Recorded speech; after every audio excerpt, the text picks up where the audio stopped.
नमस्ते। तो आज की कहानी है हमारे सफ़र की, जहां हम आपको बनारस लेके जाने वाले हैं। सुबह के 10:40 पे हम पटना जंक्शन पहुंच गए और अपने दोस्त से मुलाकात की और फिर अपने ट्रेन का प्लेटफॉर्म पता करने लगे। प्लेटफॉर्म पे पहुंचने के बाद हम अपने बॉगी के तलाश में लगे और फिर कुछ देर बाद हमें अपनी बॉगी मिली, वो भी बहुत दूर। और फिर क्या, बनारस का अपना सफ़र शुरू हो चुका था। बनारस का सफ़र 4 घंटे का था और ये 4 घंटे हमने ट्रेन में ही बिताए। काफ़ी बोरिंग था, मगर फिर भी हमने ये समय गुजार दिया और फाइनली 4 बजे हम बनारस पहुंच गए। आप भी अगर बनारस आना चाहें तो ट्रेन से आ सकते हैं या फ़्लाइट ले सकते हैं या अपनी गाड़ी या बस भी ले सकते हैं। यहाँ पे सारे ऑप्शंस अवेलेबल हैं। वाराणसी जंक्शन पहुंचने के बाद हमारा सबसे पहला काम था जल्दी से जंक्शन से बाहर आना और अपने होटल निकलना। हम जैसे ही जंक्शन के बाहर आए और ओला बुक किया, तब तक तो सब सही चल रहा था, पर जैसे ही हम अपने होटल पहुंचे, वहां हमें पता लगा जो हमने रूम बुक किया था वो रूम अवेलेबल ही नहीं था। और फिर क्या, आज का पूरा दिन हमारा होटल ढूंढने और होटल में रुकने में ही चला गया। तो अब आपसे हम कल सुबह मिलते हैं। आज हमारे ट्रिप का पहला दिन था और आज हम जा रहे थे सारनाथ। हमने सोचा पहले दूर वाली जगह कर लेते हैं, फिर नज़दीक में घूमेंगे। तो सुबह 9 बजे हम सारनाथ पहुंच गए। मगर आप मत पहुंचिएगा, क्योंकि सारनाथ का मेन म्यूज़ियम और साइड 10 बजे खुलता है, तो इस बात को नोट कर लीजिएगा। तो समय काटने के लिए हम सारनाथ में ही एक पार्क में घुसे, जहाँ बुद्धा की बहुत बड़ी मूर्ति थी। वहाँ पे समय बिताने के बाद हम चौखंडी स्तूपा की तरफ बढ़े, पर मालूम चला वो बंद है। तो हमने बाहर से ही उसे देख लिया और चल पड़े मेन म्यूज़ियम की तरफ। म्यूज़ियम फाइनली खुला और हम लोग टिकट लेने के लिए लाइन में लगे। आप स्क्रीन पे दिख रहे QR कोड को स्कैन करके पहले से टिकट ले सकते हैं, क्योंकि लाइन बहुत लंबी होती है। और नोट कीजिएगा, म्यूज़ियम में कैमरा अलाउड है पर फ़ोन अलाउड नहीं है, और ना ही किसी तरह का ट्राइपॉड या गिम्बल अलाउड है। तो ये सब आपको एक जगह लॉकर रूम में रखना पड़ेगा, तो इस बात का पहले से ध्यान रखिएगा। म्यूज़ियम के अंदर जो सारनाथ की खुदाई से निकले हुए बहुत पुराने मूर्ति हैं, वो रखे हुए हैं। तो अगर आपको हिस्ट्री और ये सब से इंटरेस्ट है तो आपको यहाँ बहुत मज़ा आएगा। हम लोग थोड़े कम इंटरेस्टेड थे, तो जल्दी देख के हम बाहर आ गए।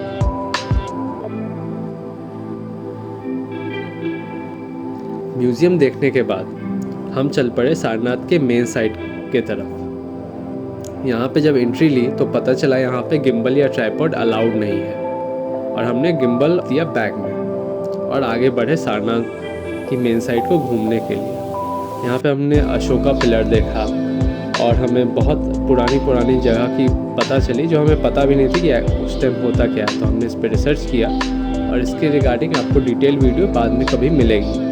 अगर वीडियो बन गया होगा तो अभी आई बटन पे आ रही होगी, आप क्लिक करके देख सकते हैं। जब हम सारनाथ की मेन साइड घूम रहे थे तो धूप इतनी तेज़ हो गई कि हमें वहाँ से निकलना पड़ा। हम और रुकना चाहते थे, मगर हमें धूप के कारण निकलना पड़ा। तो हमने जल्दी एक ऑटो बुक किया और पहुँच गए अपने रूम। होटल रूम पहुँचने के बाद हमने कुछ देर आराम करी, फिर कुछ खाना भी खाया दोपहर का, और फिर जब 5 बजा तो हम निकल पड़े घाट के चक्कर लगाने। हमारे होटल से शिवाला घाट थोड़ी करीब थी, तो हमने वहीं से स्टार्ट करना सही समझा और शिवाला घाट से दशाश्वमेध घाट की तरफ चलना चालू किया। आप भी अगर वाराणसी जाइए तो घाट पे एक आध चक्कर तो ज़रूर लगाइए। शिवाला घाट से दशाश्वमेध घाट चलते चलते हमें 6 बज गए थे, मगर वहाँ पे अभी आरती में टाइम था, जो कि हमें देखना था आज का। तो फिर क्या, हम बैठ गए टाइम पास के लिए कुछ टाइम लैप्स लगा के। आप तब तक टाइम लैप्स एंजॉय कीजिए जब तक आरती स्टार्ट नहीं होती।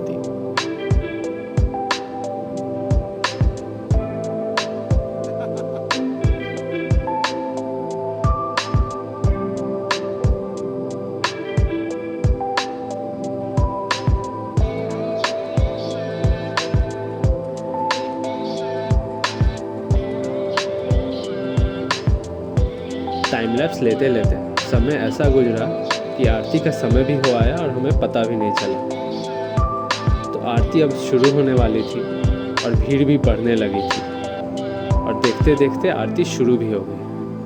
अगर आप कभी बनारस आएँ तो आरती ज़रूर एक बार आएँ और आप तब तक आरती के कुछ दृश्य देखिए, तब फिर हम आगे बढ़ते हैं।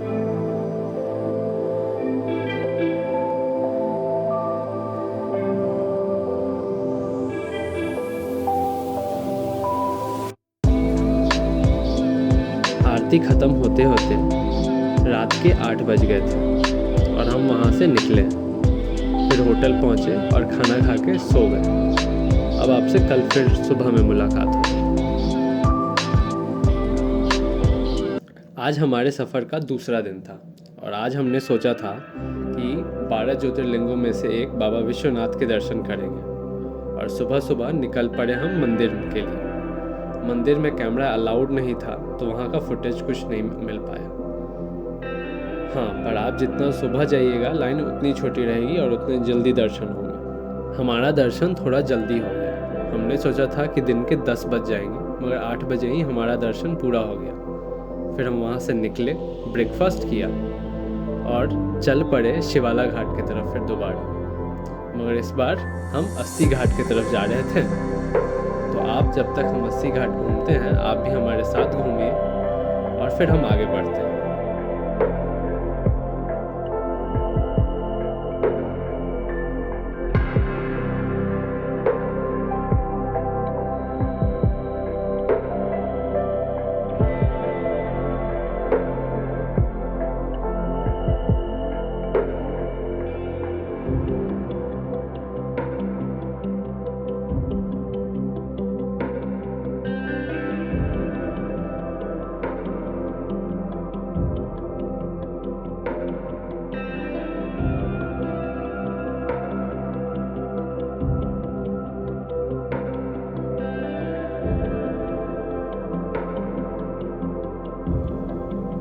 घाट पे घूमते घूमते कब 11 बज गए पता भी नहीं चला और धूप चढ़ गई थी। और उसके बाद क्या, हमें होटल भी जाना था क्योंकि हम यहाँ वर्क फ्रॉम होम करने आए थे। तो फिर क्या, हम होटल गए और काम किया और फिर अब आपसे कल मुलाकात होगी। आज हमारे सफ़र का तीसरा दिन था। आज हमने सोचा था कि आज हम सनराइज़ बोट पे से देखेंगे। तो फिर हम 5 बजे निकले अपने होटल से और पहुंच गए 80 घाट। और वहाँ पे हमने एक बोट वाले से बात करके रखी थी जिनका नाम मनोज था।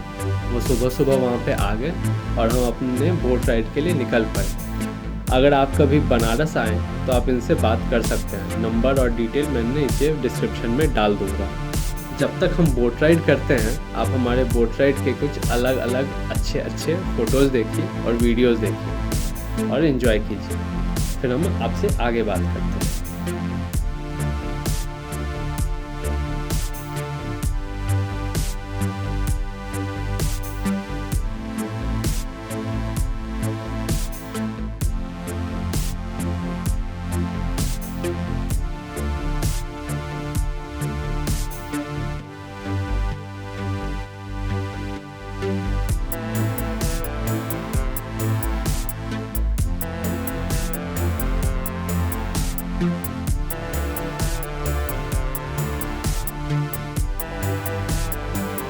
बोट राइड ख़त्म करके हमें लग गई थी भूख, तो हमने ब्रेकफास्ट वहीं पे किया और निकल पड़े अपने अगले डेस्टिनेशन के लिए, जो था BHU।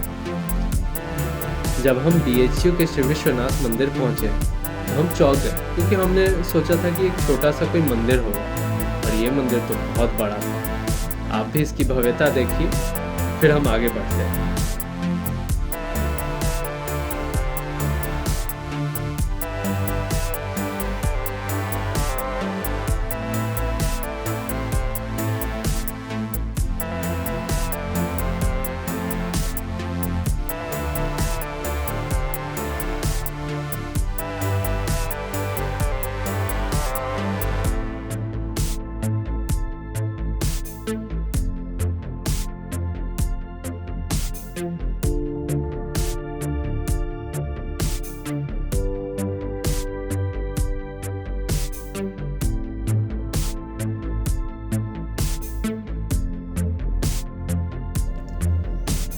जितना बड़ा ये मंदिर है उससे बड़ी बड़ी यहाँ पे बातें लिखी हैं। तो आप कभी यहाँ पे आइए तो ज़रूर इनको पढ़िए और जानिए। और यहाँ पे सब कुछ गीता से ही मेनली लिया हुआ है, मगर फिर भी आपको पढ़ के अच्छा लगेगा। BHU का मंदिर देखने के बाद अब हम फिर से होटल रूम लौट आए, क्योंकि हमें फिर से ऑफिस करना था। और ऑफिस तो ज़रूरी होता है, मगर ज़ोमैटो के कारण हमने अपना दोपहर का नाश्ता दीना चाट भंडार से बहुत सारे चाट के आइटम मंगाए, जैसे टमाटर चाट, पानी पूरी मंगवाया और एक और चाट मंगवाया, और सब के सब स्वादिष्ट थे। आज बनारस में हमारा चौथा दिन था और आज हम पटना के लिए वापस जा रहे थे। वैसे तो हमारा ट्रिप 7 दिन का था, मगर कोविड के केस को बढ़ता देख के हमने इस ट्रिप को छोटा कर दिया था। और ये वीडियो भी इसी के साथ यहीं पे ख़त्म करना पड़ रहा है हमें। तब तक के लिए आप लोग आराम से रहिए और हमारे अगले वीडियोस का इंतज़ार कीजिए। अगर आपको वीडियो अच्छा लगा तो लाइक दबाइए और अपने फ्रेंड्स के साथ शेयर कीजिए और चैनल को सब्सक्राइब भी ज़रूर कीजिए।